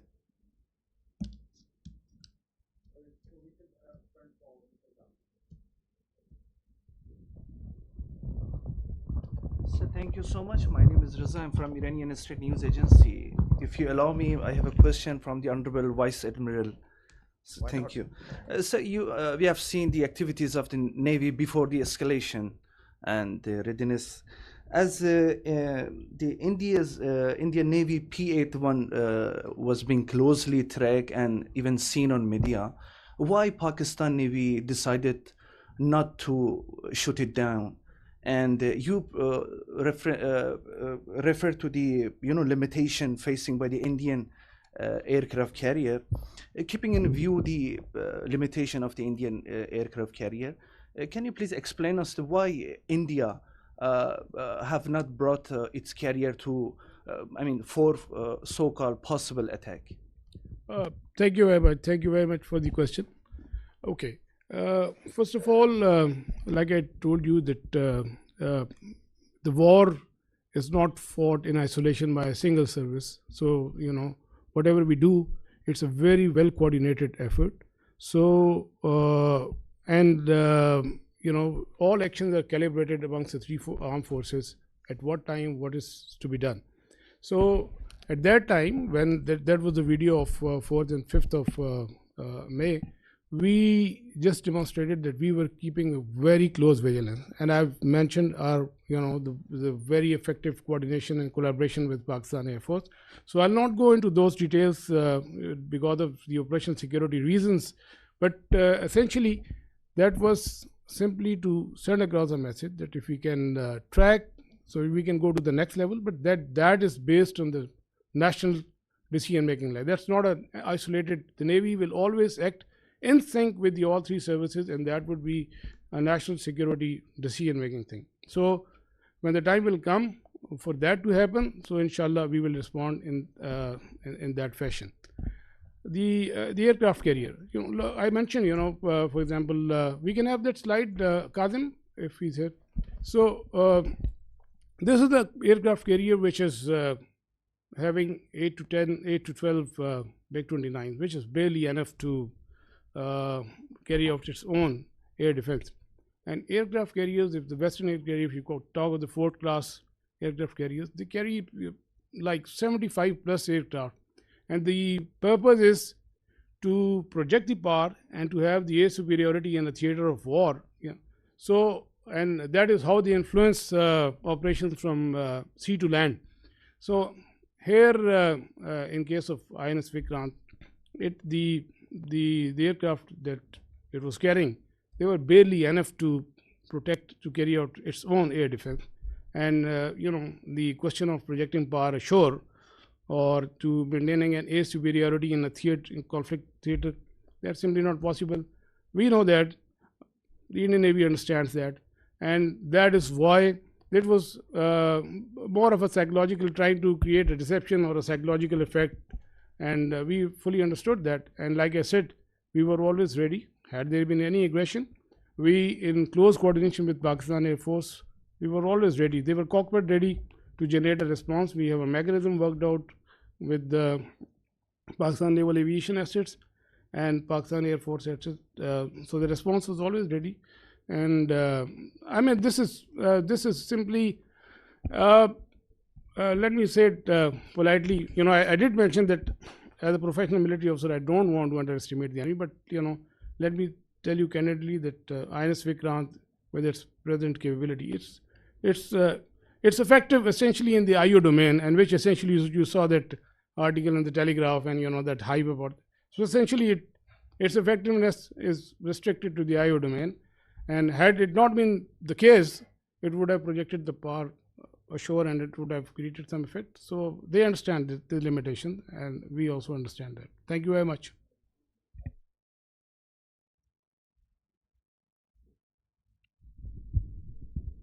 General साहब जी, खालिद महमूद जी, express TV से। General साहब, Indian media ने जो 3 दिन में तूफ़ान बर्पा किया, उसको तो हम अच्छी तरह जानते हैं, उसका जवाब भी उनको दिया गया। आज जो उनकी स्पोक्स पर्सन थे, मिलिट्री स्पोक्स पर्सन, उनकी आज प्रेस कॉन्फ्रेंस हुई, उसमें उन्होंने बताया कि बहावलपुर में जो उन्होंने टारगेट किया था, उसमें रऊफ़ नामी शख्स को उन्होंने टारगेट किया था, और उसको वो बहुत हाई वैल्यू टारगेट अचीवमेंट उसको शो कर रहे हैं। आप बताइएगा कि क्या ऐसा कोई वाक़या वहाँ पे हुआ और इसकी हकीकत क्या है? I think this question was discussed day before, once we had the last press conference.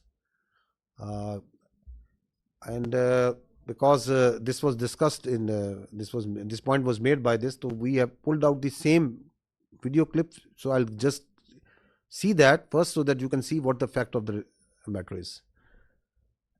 If you can, if we can run that clip, because the reality is for everyone to clear, is obviously for everyone to see.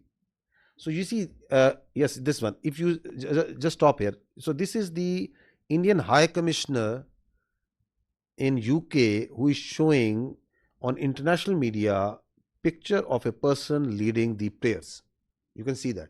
Now he is saying that this man is brother of an alleged person who is in incarceration, and that this man is the brother of that terrorist, the alleged terrorist that they say. Now run this. If you can run this clip. This person here is a sanctioned terrorist under the American sanctions regime. His name is Hafiz Abdur Rauf. So he's saying, stop here. So he's saying he is Hafiz Abdur Rauf, who is a sanctioned terrorist, and this terrorist is leading this prayer. So he is a High Commissioner of the Indian government. No, go ahead. That you're mentioning. Look who's behind it. Pakistani military. Look at the coffins there. They have the Pakistani national flag. Masood Azhar's brother has been killed in Operation Sindoor. That's Maulana. Now stop here. Rauf Azhar. Masood Azhar. Kindly, please. So what he's saying now, their media is saying that no, this person has died. So at the same time, he's dead for them. At the same time, he's alive for them, to whom to believe. So what we did was, we tried to reach out this man, because there was a person who was leading the prayers. Now we'll show you that man. Abdul Rauf Azhar killed in Operation Sindoor. Your own Pakistani military has said that Masood Azhar's family has been killed. I'm quoting the Pakistani military. No, stop here. No, please stop here. Kindly, please. No, the misinformation that is being spewed from the Indian side is being also picked up by international media, because they push it out so aggressively and so much that a very a journalist of an international media is saying, believing that the brother of the story, because that story has been told, has been given to her by a very top-ranking official. And she is saying that the military officials of Pakistan have said that. Where is that record? At what time ISPR, myself, anybody has said and made any comment about him? Now he is this man. His name is Hafiz Abdur Rauf, who is actually leading the prayers. And listen to him what he is saying. जी एक जनाजा पढ़ाने की मुझे बड़ी ही शदीद तकलीफ है और रंज भी है कि बगैर किसी तस्दीक के, बगैर किसी तहकीक के मेरे बारे में इतनी बड़ी बड़ी बातें और बैनुल-अक़वामी चीज़ें बयान कर दी हिंदुस्तान ने और उनके मीडिया ने, जो बिल्कुल ही मुज़क्का खेज़ है, जिसका हक़ाइक़ से क़तन कोई ताल्लुक़ नहीं है। मेरी ज़िंदगी सबके सामने है। मेरे माँ बाप उस्ताद थे, मैं खुद तालीम दोस्त आदमी हूँ। मैंने पहले कॉलेज में पढ़ा, स्कूल में पढ़ा और बेहतरीन मेरी एजुकेशन रही। So he's saying, I am surprised that I am being talked by the Indian media. So my parents were teachers.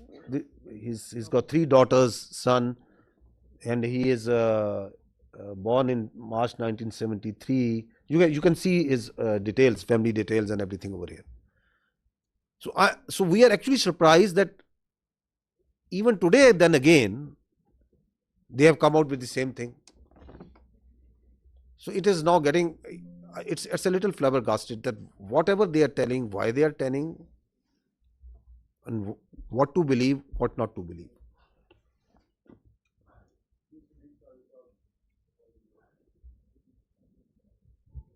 Sadiq साजा जी, एक न्यूज़ से नवाज साहब आपसे सवाल है कि अभी थोड़ी देर पहले INS विक्रांत के हवाले से बात हुई, क्योंकि इंडियन सोशल मीडिया जो था और उनका अपना मीडिया बहुत ज़्यादा हाइप क्रिएट कर रहा था, और फिर उसके बाद टेलीग्राफ की एक स्टोरी आई, फिर कराची की बंदरगाह کے حوالے سے کہ اس کے اوپر اٹیک ہونے والا ہے. پھر آپ دیکھتے ہیں کہ انڈین نیوی جو ہے وہ ہم سے 3 گنا وہ بڑی ہے. تو لیکن آپ نے یہ بھی کہا کہ ہماری جو فورس جو ہے وہ خاموش فورس ہے. تو کیا یہ جو خاموشی تھی کسی طوفان کا پیش خیمہ تھی جس کی وجہ سے وہ اٹیک نہیں کر سکے؟ کیونکہ ادھر تو لڑائی ہو رہی تھی اب آرمی کی بھی اور فضائیہ کی بھی. جی بہت شکریہ. وہ انڈین میڈیا نے تو آپ نے دیکھ لیا تھا کہ وہ کراچی پہ وہ اور باقی بھی لاہور کی بندرگاہ پہ بھی قبضہ کر لیا تھا جو آپ نے دیکھا اس پہ. تو وہ تو let's keep that aside. So again میں نے کہا نا کہ یہ بھی جو ٹیلی گراف کی بھی جو ساری یہ انفارمیشن آپریشنز ہیں اور جو میں نے آپ کی کیپیبلٹی بتا the end Indian navy also understands کہ اس کی کیا کیپیبلٹی ہے. اور اس کی فار ایگزامپل کراچی سے قریب لے کے آنا 400 میل میں نے آپ سے کہا even at that range and if it comes even closer so that makes it extremely vulnerable. They understand it perfectly well. ایک تو جو کوآرڈینیٹڈ تھریٹ ہے naval air arm and Pakistan air force جو جنریٹ کرتی ہے وہ اور ایون جو ہماری سب سرفیس ایلیمنٹس ڈپلائڈ تھے تو وہ دے فلی انڈرسٹوڈ ایٹ آل ٹائمز کہ کیا تھریٹس ہیں. لیکن ظاہر ہے کہ میں نے جیسے کہا کہ جو وار کی پروسیکیوشن ہوتی ہے that's not an isolated service matter that is coordinated at all 3 services level. تو وہ اس میں جو ڈیسیژن میکنگ ہوتی ہے وہ اسی حساب سے ہوتی ہے. اور لائک یہ میں نے کہا نا آئی او ڈومین میں جیسے آپ نے ٹیلی گراف کا ذکر کیا اور پھر وہ ایک تھوڑی سی تشویش سی پھیلی تو وہ more of I O domain میں تھا. وہ تو جب اس سے بہت پہلے بھی جو ہے around I think 23 26 of April بھی جب وہ کاروبار سے نکلا تھا تو اسی دن وہ کراچی پہ پہنچ بھی چکا تھا. تو وہ بھی اس دن آپ نے ان کی میڈیا میں دیکھا ہوگا. تو وہ یہ سب اسی آئی او ڈومین میں تھا. اور capability they all understand and while I am not undermining لیکن I am just be factually correct. We understand we have our plan ready. اور مطلب اگر کوئی ایڈونچرزم کی طرف آتا ہے تو we will take them down. Thank you very much. Sir اس میں جو آپریشن ابھی لانچ کیا گیا تھا اس میں کافی اسلامک ٹرمنالوجیز یوز کی گئیں بنیان مرسوس جو انڈین میڈیا سے تو پروناؤنس بھی نہیں ہو رہا تھا. اس کے علاوہ فالمغیرات صبحن یہ صبح کے وقت اٹیک کیا گیا جو کہ ایک سنت تھا. تو یہ کس کی کیا حافظ صاحب کا آئیڈیا تھا؟ یہ کس طرح پلان ہوا ہے؟ دیکھیں پاکستان کی جو افواج ہیں پاکستان کی جو فوج ہے اس کے اندر جو اسلام ہے it is part not personally of our beliefs of each one of us. It is part of our training. It is part of our faith. Iman, taqwa, jihad fi sabilillah. That's what drives us. That's our motto. And alhamdulillah, we have a chief of army staff who has a strong belief. تو leadership جو سی ہے جو اوپر ہوتی ہے اس کا جو belief ہوتا ہے اس کی جو کمٹمنٹ ہوتی ہے وہ ٹرانسلیٹ ہوتی ہے انٹو ڈفرینٹ طریقوں سے آپریشنس میں بھی. تو یہ جو نام ہے یہ کیا بتاتا ہے؟ یہ بتاتا ہے کہ یہ مومن ہوتے ہیں جو اللہ کی راہ میں لڑنے والے ہوتے ہیں وہ سیسا پلائی ہوئی دیوار کی طرح ہوتے ہیں. دے آر دیٹ اسٹیل وال. اینڈ الحمدللہ اللہ کے فضل سے پاکستان کی افواج جو سی ہیں they acted like a steel wall.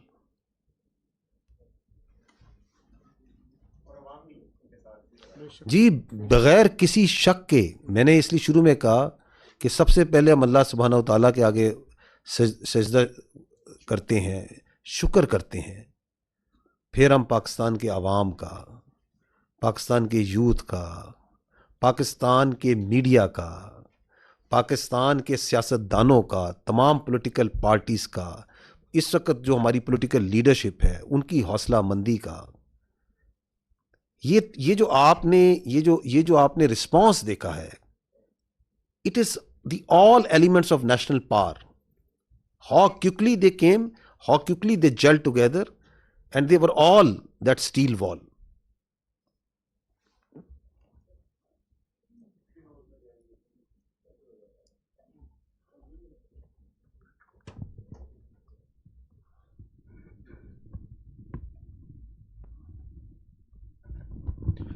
Sir, Faisal Raza Khan, I am from PTB World.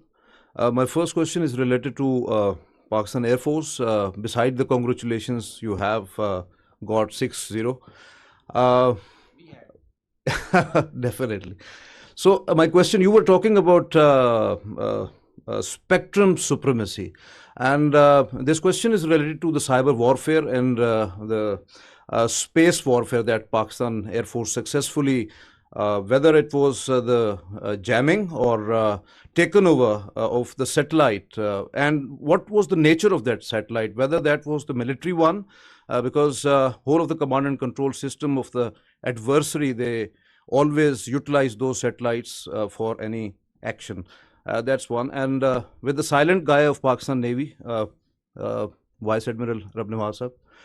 Sir, in Pulwama, we have seen on 4th of March 2019, when Pakistan Navy successfully detected the Indian nuclear capable submarine. And in Navy terminology, we always say detection means destruction. So beside P-8I Poseidon, whether you have taken over any sort of a signature of the Indian submarines, because in submarine warfare, most of the times naval assets, number one is the submarine that always go off the harbor and get into the enemy territory. So have you have got any sort of a signature in any sort of your asset, from any sort of your asset, any signature of the adversary? Thank you, sir. Sir, please.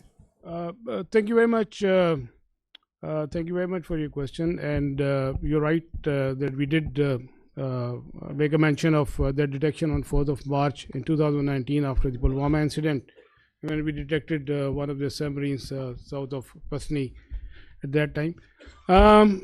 I will, because of the operation security reason, not like to comment on that, but let me tell you this thing, that we had a very effective anti-submarine warfare surveillance during this time. We exactly knew, when the submarines left the harbor and where they were likely to be deployed. And we also had a very effective deterrence operations in play, which I think they were successful in keeping these submarines at bay. So beyond that, I will not like to comment on any further. Thank you very much. Regarding spectrum supremacy, just like I mentioned, it's a critical component, a very vital component, cardinal for the electromagnetic spectrum, and that we have cyber and space. They come hand in hand with EW. With the satellite, the satellite that was jammed was a military satellite used by them. The downlink is scuttled. It leads to decision paralysis if done on a continued level. There is no communication where beyond line of sight platforms are acting, so they kind of get redundant. Whenever any payload is within line of sight, it is working on certain other principles. When it is going beyond, it goes on SATCOM, and the SATCOM is denied, so its effectiveness is reduced to almost nil. And so is cyber, where the services are denied, the nodes, the C2 structure that are working over there in the whole architecture. So it's a kind of a paralysis that takes place, whereby cyber and space, they go hand in hand, and that is how you carry out the spectrum supremacy. I just mentioned it is Pakistan Air Force is really going into it with full momentum. Our Chief of the Air Staff is leading this initiative, whereby we are entering into this domain, and it gives you cross domain effects. When one side is applied and multiple levels, you get the outcome, the providence and the dividends. So this is the new warfare. This is the new thing that is there.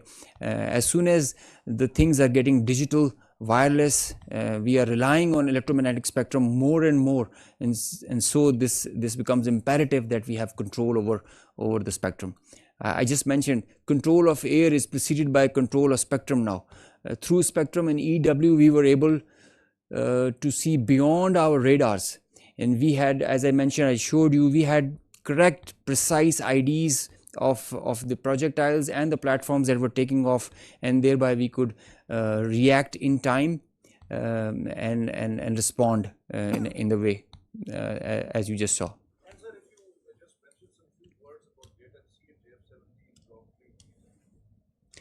JF-17 is a very potent platform. Pakistan is employing them very effectively, as you just saw. JF-17 is the pride of Pakistan, and the Block 3 has added potential, enhanced combat potential and effectiveness with the payloads that it carries. All these targets that were engaged were done by JF-17 Block 2 and 3. It has the ESA radar. So J-10 is a very good thing. As you saw, it's not the fact that the Rafale is a bad plane. Rafale is a equally potent, very potent aircraft. I mean, if employed well, but it's how you're, with all in all fairness and jokes aside, it's all the training. I think it's the, as mentioned, the direction, the leadership that propels you in that direction, gives you confidence, and the support of the nation. That's the foundation the Pakistan Air Forces and the armed forces are standing on. The support of the nation, and the way you look at us right now and always do, this is what drives us. This is what drives us. Thank you.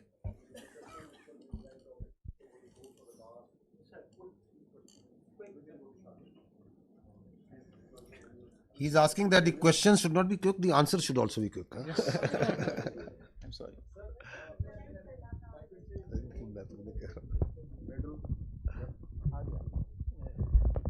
Sir, आज Indians की तरफ से press conference की गई थी, उसमें इतराफ़ किया गया, जब उनसे पूछा कि राफेल गिरा है तो उन्होंने कहा कि जंग में नुकसानात होते रहते हैं, तो दुश्मन की तरफ से इतराफ़ करना कितना उसका इम्पैक्ट है। दूसरा सवाल ये है कि सर, एक दिन पहले जब नायब सदर से सवाल किया गया कि इंडियन पाकिस्तान कशीदगी चल रही है, तो उन्होंने कहा it's none of our business, लेकिन वो क्या हुआ कि एकदम से उनका बिजनेस भी हो गया और उन्होंने मोदी की कॉल भी की, कहा जा रहा है क्योंकि सेंसिटिव इन्फॉर्मेशन उनके साथ लग गई थी। तो क्या नेशनल कमांड अथॉरिटी की जो मीटिंग थी उसके बाद हालात बदल गए, जज्बात बदल गए?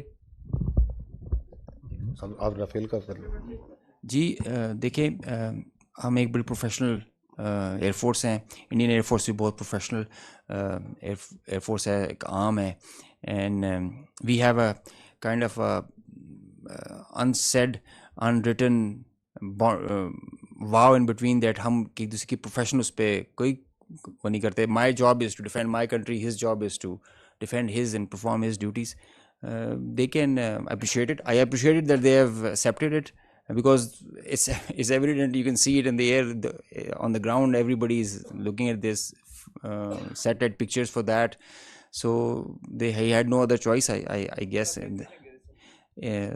I told you there are 3 Rafales that are missing. So one MiG-29, one Su-30.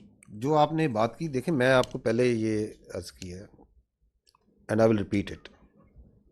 Military conflict or war between 2 rival nuclear states is absurd, inconceivable, and sheer stupidity. So, once the India thinks that it wants to carve out space for war between India and Pakistan,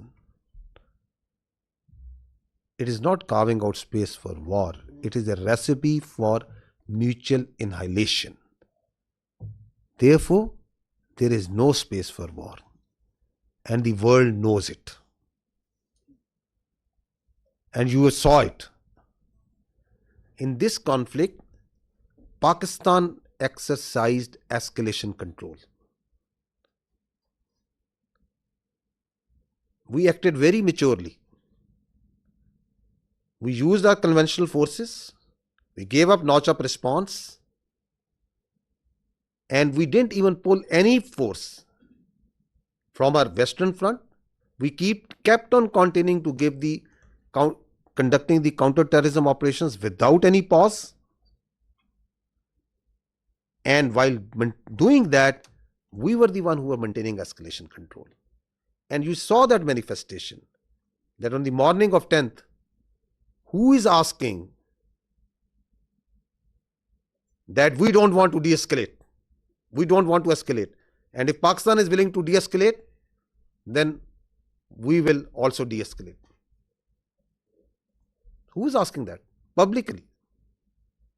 So the escalation control was with Pakistan. We were acting very maturely, and we understand that this is this notion of carving out space, it is madness. And that's why you said, that's why what you refer to, the world community, the international players, they very well understand that. Sir, I'm from Chinese media. My name is Yusuf Khan. So my question is that, sir, there is a news on foreign media and also on social media. Sir, my name is Yusuf Khan. I am from Chinese media, CCTV. Sir, there was a news on foreign media and also on social media that Pakistani Air Force entered the Indian airspace. I just want to know this, sir.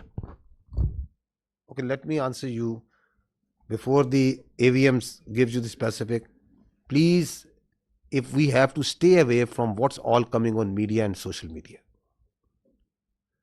If we go as per the conduct of this military conflict by the media and social media, then there were 15 attacks that Pakistan made. Karachi is already burned. Quetta is gone. And God knows what all has happened. There's a female pilot also in our captivity. I don't know. So let's try to stick to the facts, and let's not try to stay what the media or social media is saying.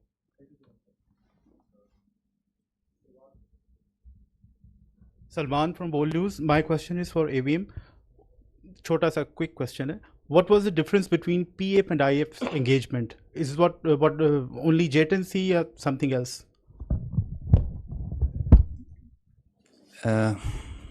I think I did mention JTNC is an important platform. So is JF-17, F-16, and Rafale also.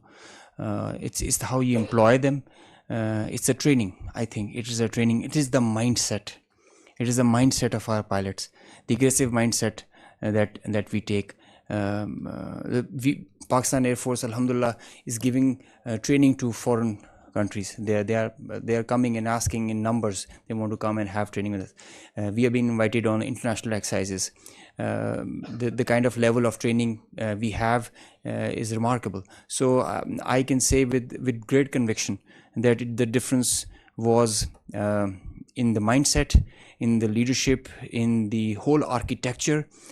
Platforms do come in play. They are there. I mean, you cannot just rule out them that they don't mean nothing, but they are one part.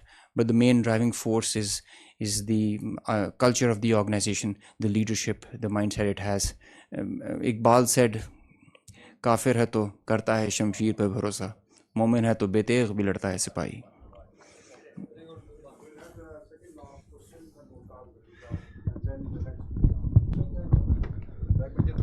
General साहब, वैसे तो पहलगाम के फ़ौरन बाद जो disinformation operation launch किया गया था इंडिया की तरफ से इस कॉन्फ्लिक्ट के ऊपर, वो उससे सारी दुनिया आगाह हो चुकी है, मगर एक इंतहाई गैर जिम्मेदाराना ख़बर जो वहाँ पे फैलाई गई और फैलाई जा रही है वो यह है कि हमारी न्यूक्लियर फैसिलिटी को करेना के करीब जो है उन्होंने हिट किया है। आल्दो हमें तो मालूम है कि ये फॉल्स है, मगर इंटरनेशनल कंजम्पशन के लिए मैं चाहूँगा कि आप अपना इसके ऊपर पॉइंट ऑफ व्यू दे दें। जी, फॉल्स है।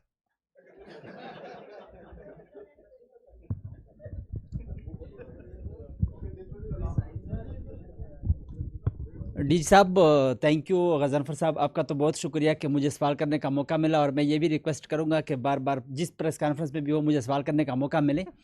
और अला नूर वज़ीर हूँ, मशतरकः पेशावर ग्रुप से। मेरा सवाल ये है कि भारत और पाकिस्तान दोनों एक दूसरे पर दहशतगर्दी के इल्ज़ामात लगा रहे हैं, तहफ़्फ़ुज़ात, तो ये इल्ज़ामात या तहफ़्फ़ुज़ात कैसे दूर किए जा सकते हैं? मिल बैठ कर किरदार अदा करना चाहिए दोनों ममालिक को। और दूसरा सवाल मेरा ये है कि अगेन अगर मतलब इस तरह ड्रोन आते हैं तो गिराने के लिए क्या अमल है?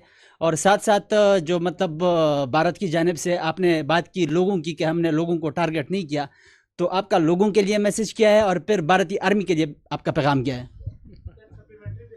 देखें, वो जो ड्रोन है वो 84 से आपका दिल नहीं भरा जो हमने गिरा दी है।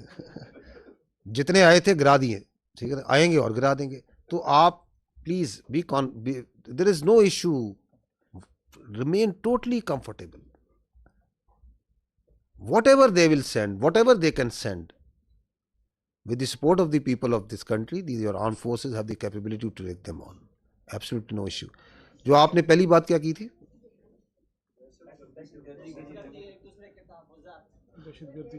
you see, we have to first this issue of the scourge of terrorism.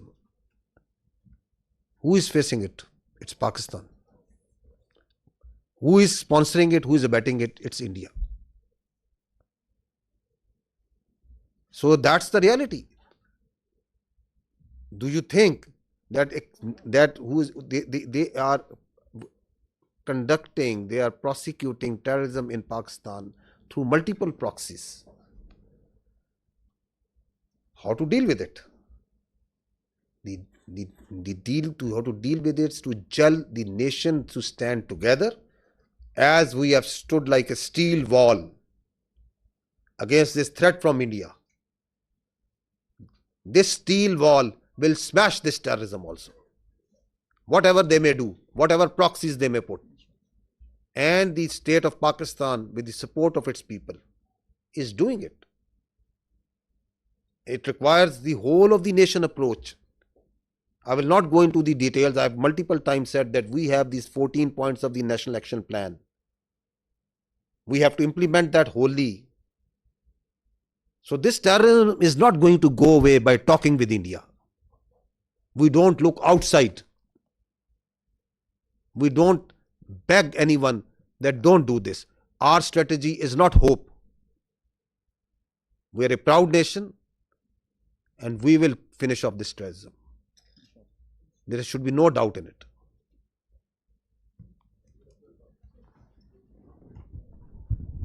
Thank you very much sir. Asghar Ali Mubarak Daily Mail سے ہوں. سر, جس طرح کا ایک پاکستان نے ماشاءاللہ مشرقی سائڈ پہ جو فتح یہ حاصل کی ہے, اور قوم کی میں نے دیکھا ہے کہ خوشیوں سے ان کی آنکھوں میں آنسو بھی, لیکن دل ان کا جو ہے آپ کی آرم فورسز کی وجہ سے بہت جو ہے وہ دعائیں دے رہا ہے. تو کیا ہم مغربی سائڈ پہ بھی اسی طریقے سے اس جو مومنٹم ہے اس کے ذریعے دہشت گردی کے اوپر قابو پا لیں گے, جس طرح بلوچستان کے اندر, جس طرح کے پی کے اندر ہم دیکھ رہے ہیں کہ مختلف ایریا کے اندر, تو ہم یہ سمجھ سکتے ہیں کہ یہ جو مشرقی سائڈ کے اوپر جو اتنی بڑی فتح یابی حاصل کی ہے, اس سے پاکستان کافی عرصے سے حالت جنگ میں ہے, تو اس کو بھی ہم اسی طرح جو ہے فتح یاب سے ہمکنار کریں گے. میں یہی عرض کروں گا, اس دہشت گردی کو پہلے تو اول یقین رکھیں کہ ہم اس پہ قابو پائیں گے, قابو پا لیں گے اللہ تعالیٰ کی مدد سے اور نصرت سے. اس کی کچھ وجوہات ہیں. اس کی وجوہات یہ ہے کہ ہم سچ پہ ہیں, ہم حق پہ ہیں. ان کی یہ جو آئیڈیالوجی ہے, پرورٹڈ آئیڈیالوجی ہے, یہ اسلام نہیں ہے. اس کا اسلام سے, دین اسلام سے, اس کا انسانیت سے, اس کا پاکستانیت سے کوئی تعلق نہیں ہے. اس کا ہمارے رسم و رواج سے کوئی تعلق نہیں ہے. مظلوم کو مارنا, خود کش دھماکے کرنا, مسجدیں اڑانا, کڈنیپنگ کرنا فار رینسم, بھتہ خوری, اسمگلنگ, اس کا کیا تعلق ہے اسلام سے؟ اس کا کیا تعلق ہے انسانیت کے ساتھ؟ تو we are on the right, the nation is on the right. You have a battle hardened army. what we just need is that we stand together the way we have stood together. And this nation, for its survival, for its prosperity, is standing together. آپ کو نظر آ رہی ہے یہ قوم متحد, اکٹھی, ایک عزم, ایک چمک, ہمیں نظر آ رہا ہے, آپ کو نظر آ رہا ہے. اعتماد, باوجود تمام کوششوں کے کہ دراڑ ڈالی جائے اس ملک کے اداروں میں, اس ملک کی افواج میں اور عوام میں, کس طرح متحد ہوئی ہے قوم؟ کیونکہ ہمیں پتہ ہے کہ ریاست ماں ہوتی ہے. اس ماں, اس ریاست کی چھت تلے ہم سب نے پلنا بڑھنا ہے. کوئی تھوڑا کم پال لے گا, کوئی تھوڑا زیادہ پڑھ لیتا ہے, کوئی امیر ہو جاتا ہے, کوئی غریب ہوتا ہے, جس طرح خاندان میں بھی فرق ہوتے ہیں. But doesn't make us that we start fighting with each other. So our unity, our resolve has been strengthened and will continue to be strengthened. And we will take on this terrorism. اور ہمیں یہ بھی پتہ ہونا چاہیے کہ یہ بھی اسی دشمن جس نے ابھی کنونشنلی ہم پہ اٹیک کیا یہ بھی اسی کی لگائی ہوئی آگ ہے, یہ بھی اسی کی مکاری ہے. تو کیا ہم اس کو اگر وہاں مات دے سکتے ہیں تو اس کی اس مکاری کو مات نہیں دے سکتے؟ بالکل دے سکتے ہیں اور دے کے دیں گے انشاءاللہ تعالی.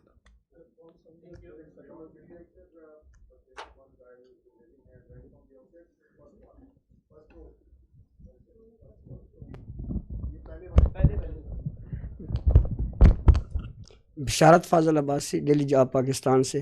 میرا اورنگزیب صاحب سے سوال ہے کہ ہمارے منسٹر نے بھی کہا تھا کہ جو ہمارے طیارے تھے وہ انڈیا کے طیارے جو کافی تھے ان کو ہم گرا سکتے تھے, تو کیا یہ بات صحیح ہے؟ ہمیں کیوں نہیں گرائے؟ اگر ہم گرا سکتے تھے تو ہم نے کیوں نہیں گرائے؟ جی سر. دیکھیے, I did mention escalation management and how